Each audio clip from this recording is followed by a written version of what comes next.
Yeah, wow, yeah. Wort haben kein Bedeutung mehr. Ganz gut kann man das am Wagnis sehen. Alles was einem nicht passt, kann man dir zunehmen. Mit so einem Stuhl und Bluthals abzulehnen. Da wird Wachstum kaufen, das semantische Tod.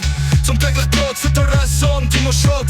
Wo keine Inklusion so laut, progressives Denken als totschlägt und allem fremdenfeindlich gegenübersteht. Alles ist Rock, alles ist Rock.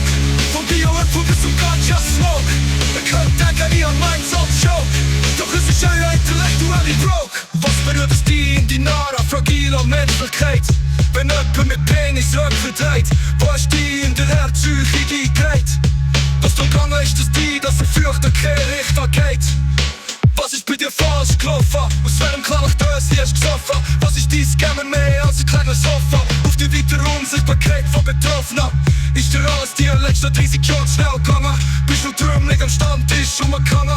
Dreht sich deine Kleinwelt nicht so schnell und plötzlich bist du ein Reaktionär oder Rebell. Ein Retro-Romantiker wie aus einem Bilderbuch. Veränderung ist für dich ein Ratstuch. Wenn man dir die marginalisierenden Filme wegnimmt, bleibt von dir nur noch ein täubendes Kind, wo meint, dass die anderen schuld dran sind, dass sie Selbstwertgefühl wie ein Sand in der Hand zerrinnt. Oh. Oh.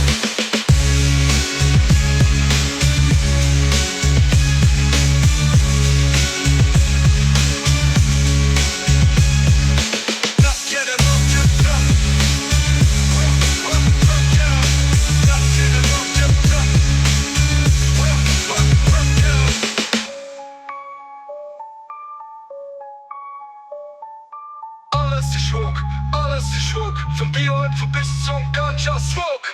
Man kann denken, ihr meint es als Joke, doch es ist euer Intellekt.